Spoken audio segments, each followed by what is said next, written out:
Aquí está. No, este es para la cámara.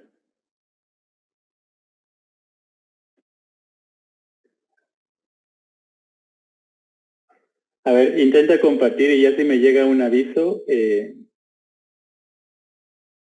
respondo. Ya intenté, pero me sale que no se puede, que lo desactivó. Entonces, ¿otra vez? Por favor. Sí, ya me deja.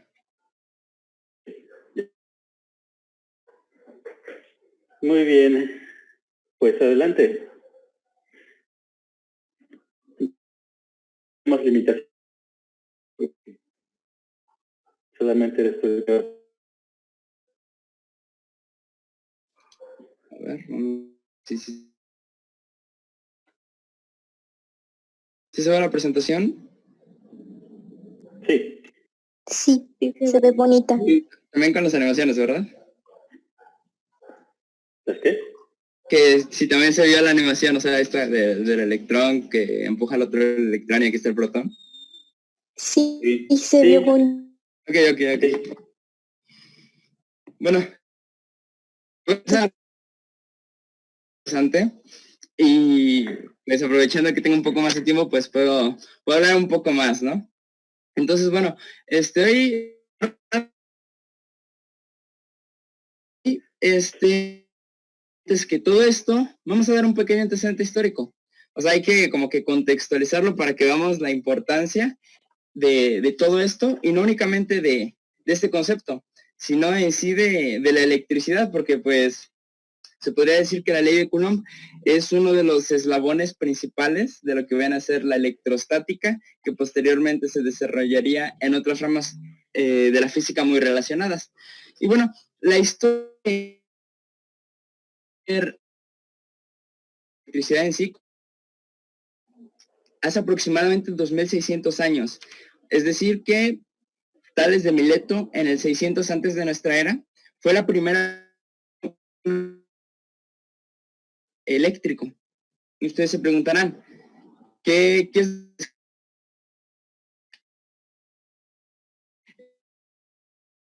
Encontró una piedra o un mineral en específico que se llama ámbar. Esta piedra en realidad no es nada más que un fósil de un pino que, pues ya, en pocas palabras, vivió hace mucho tiempo y después de varios procesos orgánicos se convirtió en lo que nosotros conocemos como ámbar. Bueno, entonces lo que él se dio cuenta es que al frotar este fósil con lana, lo que pasaba es que si estaban a una distancia lo suficientemente cercana, se iban a atraer. No le dio mucha importancia, era más visto como una curiosidad, al menos durante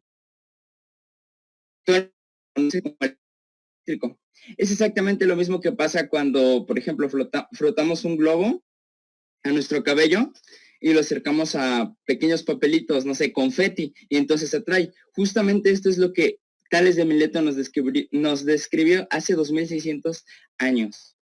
Pero bueno, como les digo, no se le dio mucha importancia. Ahora, les quiero mostrar algo un poco, yo lo llamaría muy interesante, porque por allá de 1930, en una expedición arqueológica, se encontró cerca de Bagdad y también cerca de algunas localizaciones donde estuvo el Imperio Romano, se encontraron unos artefactos que algunos dicen que son baterías. Es decir, que tal vez esto hace varios miles de años tenían un conocimiento mucho más profundo de la electricidad de lo que nosotros sabemos. Y bueno, si no me creen de lo que les estoy diciendo aquí, bueno, pues al final están las referencias para que ustedes mismos puedan consultarlo y se den cuenta, pues, de esta información que yo aquí les vengo a compartir. Y bueno, es muy especulativo. Aquí les muestro estas baterías arcaicas, en las cuales tenemos primero que nada, pues, un envase de cerámica, y dentro de esto tenemos una pequeña cavidad, que era un cilindro hecho de cobre. Y dentro de este cilindro de cobre varilla de hierro. Se cree que esto pudo haber sido capaz de crear una pequeña corriente eléctrica, con lo cual se pudiera hacer galvanizado de metales, específicamente de joyería. Entonces, pues, aunque la historia oficial de la electricidad no se tenía mucha importancia, pues existe esa posibilidad de que nuestros antepasados hayan sabido cómo aprovecharla, o lo quería tomar como un antecedente histórico. Ahora ya por allá de lo que viene a ser la Revolución Francesa, nos encontramos los primeros intentos, los verdaderos avances acerca de cuantizar este fenómeno. Y bueno, aquí podemos hablar de Charles Augustin de Coulomb. Primero hablaré de él y después me aventuraré con otros autores previos a él, pero para la creación de lo que ahora es la ley de Coulomb. Entonces, Charles Augustin de Coulomb, esta es una imagen, un retrato o una recreación de lo que él debió haber sido hace, pues, 16 a 1800,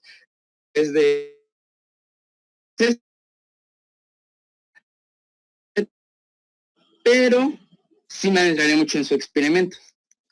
Ahora, al hablar de autores previos, podemos encontrar en específico a Joseph Priestley. Él era británico,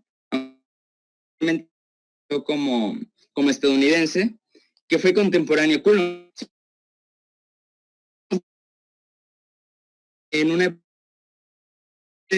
Con una distancia de 3 años con lo de Coulomb. Es decir, que vivió del 1733 al 1804 después de nuestra era. A él se le conoce más que nada como en el área de la química, puesto que él fue el que descubrió pues varias reacciones en la óptica, esta ley de la inversión encontrar en la propia ley de Newton, que bueno, como ustedes sabrán, es la fuerza de gravedad o la fuerza gravitatoria es igual a una constante por el producto de las masas entre el radio al cuadrado, la distancia entre las masas al cuadrado. Pues justamente a eso se refiere. Y bueno, aquí les pongo una pequeña cita de lo que historia y el presente estado de la electricidad con sus experimentos originales. Entonces aquí en una cita que él nos muestra, más sintetizada y ahondando un poco más, es que él era colega de Benjamin Franklin. Y bueno, le propuso es hacer cierto experimento en el cual, bueno, lo que él se dio cuenta es que si ponía una copa de metal en un insulador para que en un insulador para que no tocara con tierra y se descargara, pues lo que pasaba es que si medía cualquier tipo de metal que estuviera dentro de esta copa, no tenía ninguna medición, o sea, es como si no tuviera carga. Entonces Franklin le dijo, a ver, deberías de intentar esto mismo, usar un experimento mucho más elaborado para que entonces tú puedas concluir lo que yo te estoy diciendo o que me digas que pues esto no es cierto. Y entonces Priestley dijo, muy bien, lo voy a realizar. Cabe destacar que en este instante de su vida, Priestley apenas estaba embarcando en lo que viene a ser su prolífica carrera científica. Entonces es muy desafortunado saber que nunca llegó a más de lo que fue una hipótesis, pero bueno, lo van a ver a continuación. Lo que Priestley hizo fue diseñar, bueno, primero hizo los planos de cómo haría una máquina que le permitiera recrear esto que nos comentaba Franklin, para después hacer una medición de la carga. Y pues de aquí la podemos ver, el mecanismo y como que mucho de su funcionalidad para términos de lo que viene a ser la exposición no es de nuestro interés. Sin embargo, como ustedes pueden ver, esta hipótesis es lo que sintetiza todo este experimento. ¿Qué es lo que nos dice esta hipótesis? Pues Priestley, muy bien razonado, hizo un experimento primero mental, en donde se imaginó que la fuerza de atracción electrostática era muy parecida a la fuerza gravitatoria. No, no podría decir específicamente qué es lo que estaba pasando por su mente en ese instante, pero se atrevió a hacer esa comparación. Dijo, bueno, citando a Newton, mejor dicho, lo que hizo fue, pues Newton, si no mal recuerdo, tuvo duda, y esta duda era una masa dentro de una tierra totalmente hueca. ¿Acaso se mueve izquierda, hacia arriba, hacia abajo? ¿Qué es lo que pasaría? Entonces, después de, pues, mucho tiempo de estar razonando esto, Newton llegó que no habría atracción gravitacional y dicha partícula no se movería. Muy bien, entonces Priestley dijo, si este fuera el caso, si hubiera una ley de la inversa del cuadrado que aplicase para la electrostática, pasaría exactamente lo mismo. Si tuviéramos, en vez de la Tierra, obviamente, si tuviéramos una esfera, un cuerpo completamente esférico conductor cargado, ¿qué es lo que pasaría si pusiéramos una pequeña carga en medio de esta? ¿Acaso se movería? ¿Acaso se desplazaría hacia arriba, hacia abajo, hacia la izquierda? Y él concluyó que no. Posteriormente hizo las mediciones y se dio cuenta de que en efecto no había ningún cambio si se seguía ese procedimiento que había descrito. Y de cierta manera, pues como se podría decir que comprobó dicha hipótesis, pero no lo planteó como más que eso, lo dejó como una hipótesis y perdió la oportunidad de que en vez de que se llamara ley de Coulomb, se llamara ley de Priestley.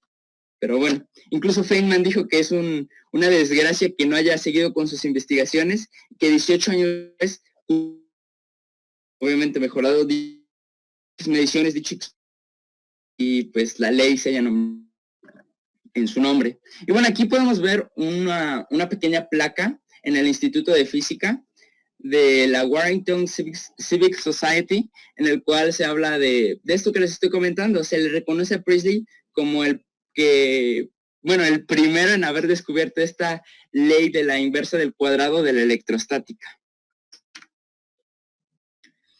Y bueno, ya pasando a lo que viene a ser ya la explicación del fenómeno propio, el experimento, la medición y la hipótesis formal que hizo Coulomb,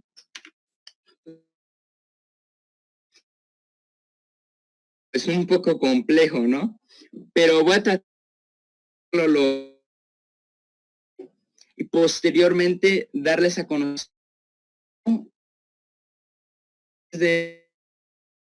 logró obtener lo que ahora es la ley de Coulomb. Y aquí en unos momentos, cuando ya termine esto, les va a aparecer la fórmula. Entonces, aquí tenemos una fibra de torsión. No le prestemos tanta atención a esto, pero más que nada vamos a prestar dos mecanismos. Tenemos una escala medida en métrica adherido al contorno del cilindro, a través del cual van a estar girando estas cargas.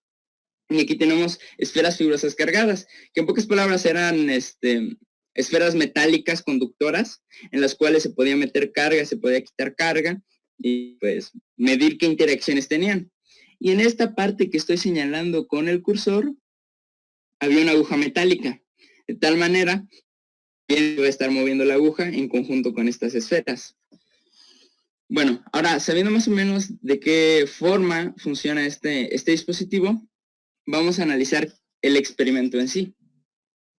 Entonces, tomando en cuenta, Coulomb tomó en cuenta que hubo varios autores en los que describían, pues, que probablemente la fuerza que existía tenía que ver con un producto de las cargas y citando a Priestley con una inversa del cuadrado, de la distancia en este caso. Entonces, Coulomb, cabe destacar que este mismo dispositivo fue diseñado por el mismo Coulomb y posteriormente también fue usado de manera análoga para obtener la constante gravitatoria, si no me equivoco, 13 años después, o sea, por Cavendish.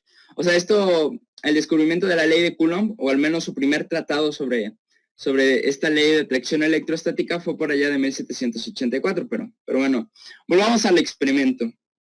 Entonces, ¿qué es lo que hizo Coulomb? Aquí podemos ver que hay una pequeña cavidad. De esta cavidad tendía un hilo, sin carga, obviamente, de tal manera que podía introducir y quitar cargas el momento que él quisiera. Entonces, hay que tener algo muy en claro.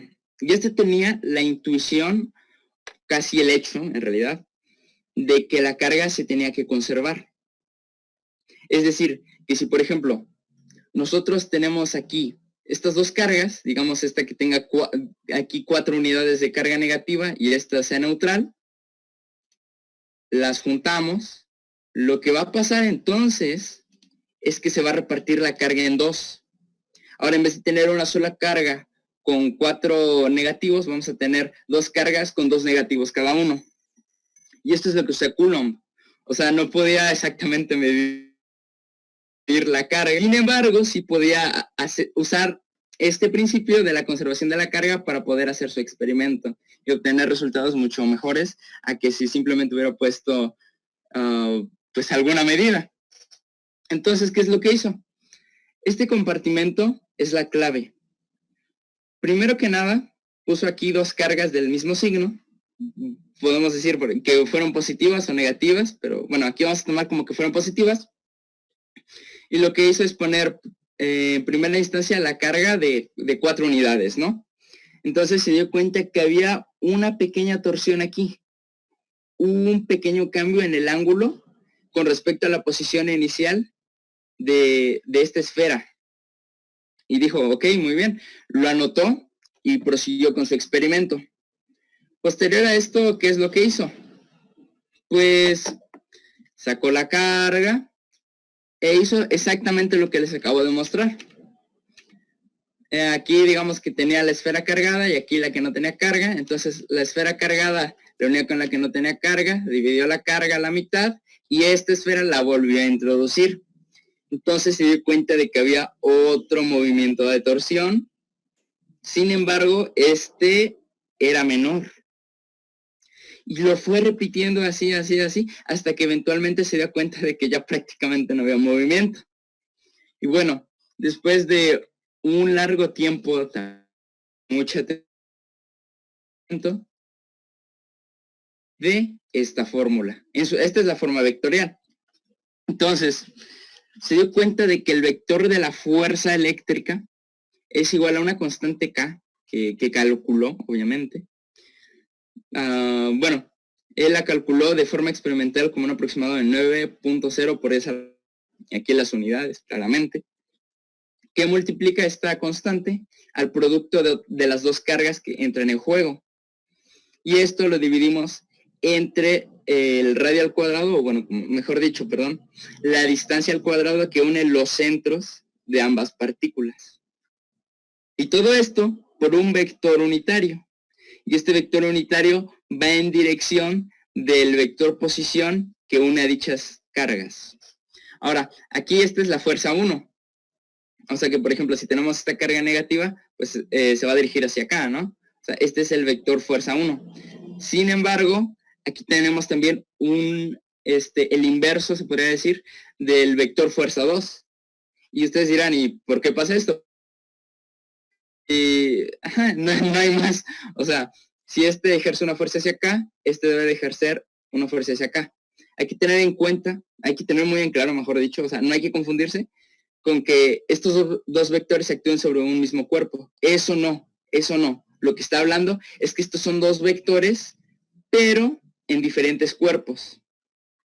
O sea, en pocas palabras, estoy describiendo esta interacción electrostática de atracción.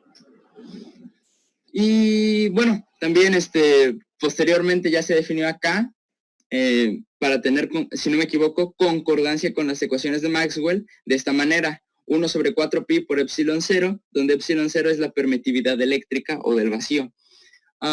Y también hay otra definición, que si no me equivoco es algo como K es igual a 7C al cuadrado, en donde C es la constante de la velocidad de la luz, pero bueno, no hay que enfocarse mucho en eso. Ahora ya vamos a pasar a lo que viene a ser el ejemplo o demostración de la ley de Coulomb.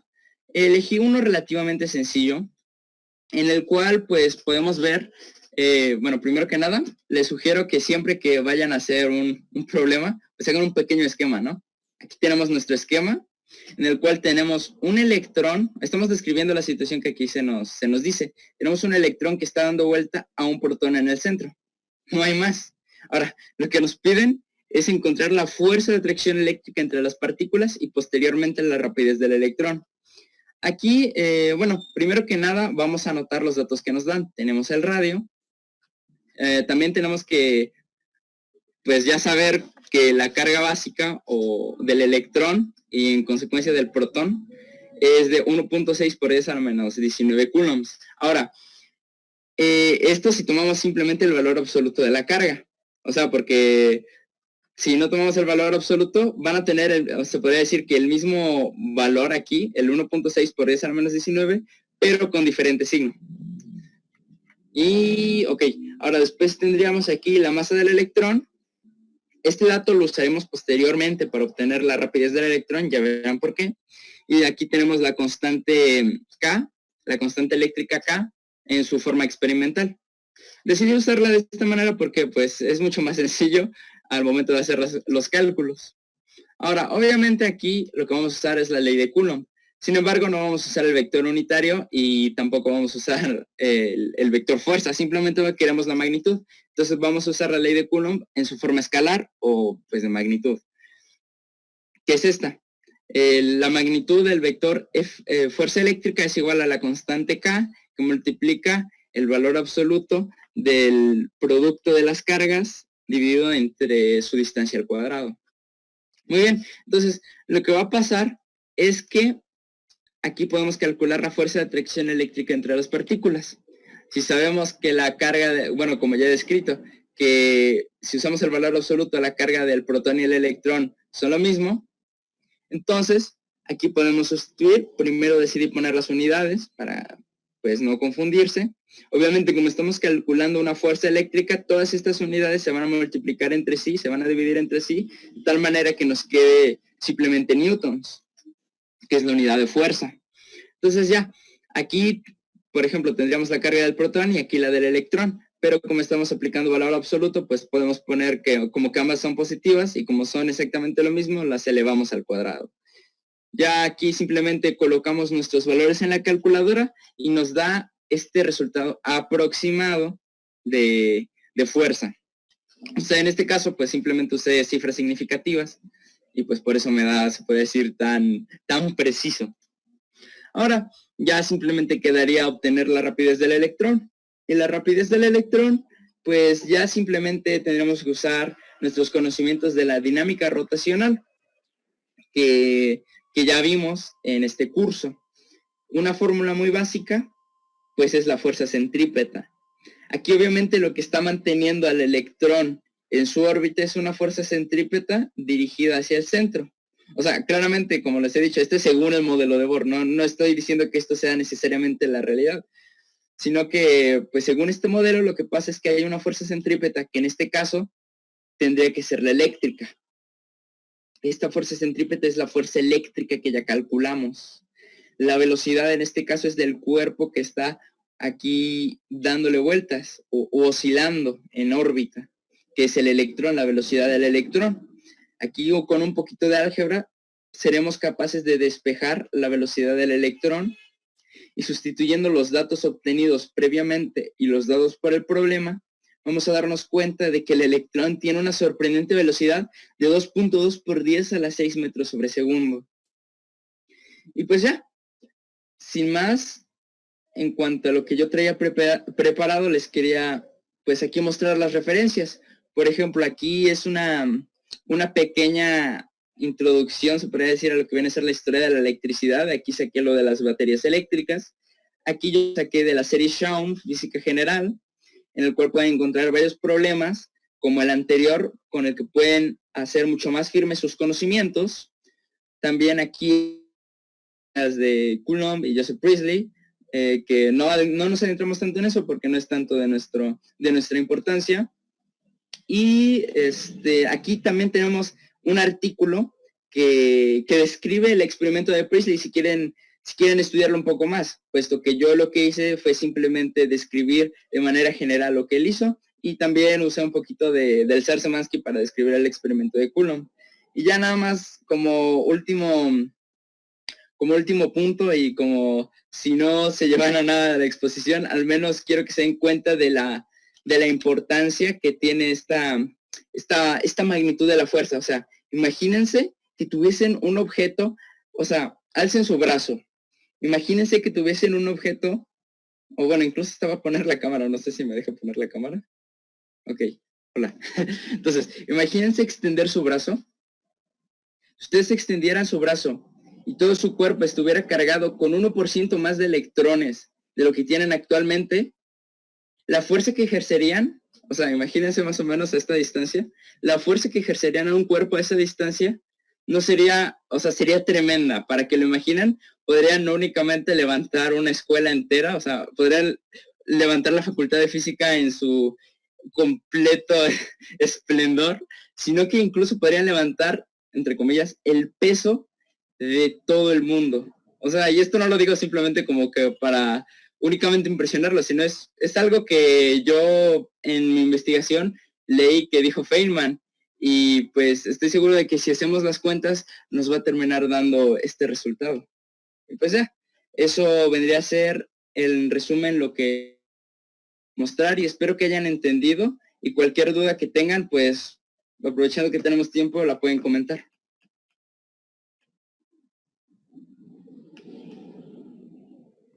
Muy bien, Irving.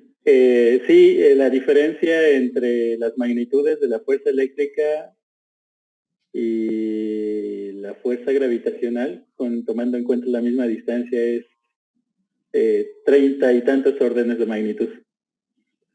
Eso significa que la fuerza eléctrica es algo así como, imagínense 1.000.000, pero 5 veces. Millón,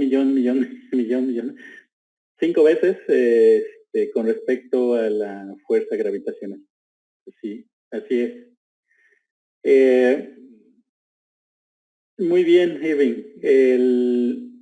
La exposición estuvo muy bien, y ahorita aprovechó Irving que tiene más tiempo, pero cuando les toque a aquellos que es solo una exposición o solo una persona, pues recuerden que son 10 minutos para una persona. Entonces, ahorita Irving pudo ir más relajado porque tiene tiempo suficiente, pero hay que, para los demás, hay que ser más conciso. Y, como dice Irving, ¿hay alguna duda? ¿Alguna pregunta?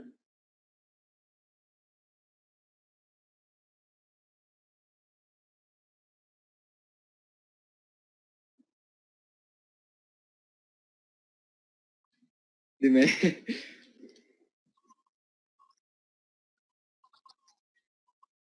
Ajá. Con insulador, a lo que yo me refería, es un material cuyas propiedades eléctricas, o bueno, la composición que tiene de sus átomos, hace que el transporte de cargas a partir de, digamos, de su superficie sea casi, bueno, no necesariamente imposible, pero muy difícil. O sea, lo que eso permite es que si, por ejemplo, digamos, tú tienes contacto con tierra a un objeto, o bueno, mejor dicho, creo que lo mejor, en vez de haber usado la palabra insulador, debía haber usado la palabra aislante. Es que me dejé llevar un poco por el término que leí en inglés, que es insulator, pero bueno, correctamente la traducción debía haber sido aislante. Y bueno, como digo, es un material cuyas propiedades eléctricas hacen muy difícil el paso de los electrones o de cualquier otro tipo de carga a través de él. Sí. Sí, así es. El término más, pero igual me surgió ahorita la duda, y aparentemente en la Academia de la Lengua Española, sí tienen un término que se llama insulación, que dice que es un procedimiento de la entrega de un espacio. Ok, entonces esa es la definición que dan. Y sí, yo no lo había escuchado tampoco, que alguien se refiriera a los aislantes como insuladores, pero no es, al parecer sí ya es, no sé si sea una adaptación de esa lengua o realmente las dos provienen de una raíz común, en las dos lenguas, quiero decir, la española o la sajona o inglesa. Bien, entonces usó 10 diapositivas, 10 slides. Entonces, sí, yo no había puesto que pongan referencias, pero está bien que pongan referencias. Y sí, pueden usar máximo 10, aquellos que van a presentar de individual, pero sí tienen que ser más rápido. ¿Cuánto nos tardamos ahorita? No tomé el tiempo. Más de 20 minutos, ¿verdad? Sí, yo creo que como media hora. Pero bueno, pues fue aprovechando que teníamos la capacidad de usar ese tiempo. Sí, nada más para que tengan un punto de comparación sus compañeros. Entonces vean, ahorita fue una exposición relajada porque tiene el tiempo suficiente, pero ustedes vayan midiendo sus tiempos. Él en 10 diapositivas más o menos tardó 20 minutos. Pero, otra vez, considerando que él tiene la libertad de que tuvo tiempo, no estaba medido su tiempo, ¿no? Entonces, pero para ustedes iba a estar medido porque pues tenemos que acabar más que nada por eso. Entonces, un aproximado de 10 a 15 minutos por exposición. Sí, por individual 10 minutos. Si es en equipo puede estar hasta 20 minutos. Y se pueden repartir las secciones. Es decir, una persona puede hablar acerca de lo que es la introducción al tema. Y ya, como ayer me preguntaba un equipo que encontraron 3 temas, entonces son 4, pues cada uno platica uno de los temas y el otro, el cuarto integrante, da la introducción general a la exposición. Entonces así se pueden repartir las diapositivas, las slides. De acuerdo, entonces así le hacemos. En el caso de Irving tiene 10 en su segundo parcial. Todo fue claramente explicado. Desde luego hay detalles ahí que se tienen que aclarar sobre la marcha cuando él tome sus materias de electricidad y magnetismo y todo eso. Entonces, pero dentro de lo que presentó fue una presentación clara y envolvente. Entonces eso es importante. Es decir, me dio la impresión de que sí sabe transmitir su mensaje. Entonces, pues ya está. Entonces, esa es su calificación de segundo parcial, Irving. Se promedia con el primero y ya lo de las tareas, ya saben, en algún día dentro de vacaciones les voy a mandar sus resultados ya de tareas, promedios con los parciales y hacemos les damos su peso respectivo de cada uno de los elementos, exámenes y tareas, y ya les mando su promedio general para aquellos que vayan a presentar un parcial o todo, ¿no? Ya dependiendo de cómo les vaya, pero pues esfuércense por hacer una buena presentación, así como la que acaba de darnos Irving, pero un poco más concisa.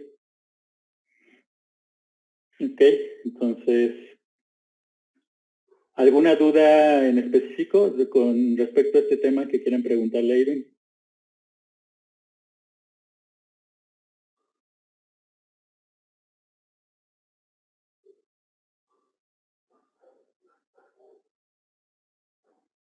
Bueno, si no es así, entonces continuamos mañana. ¿Con qué equipo o quién sería el siguiente?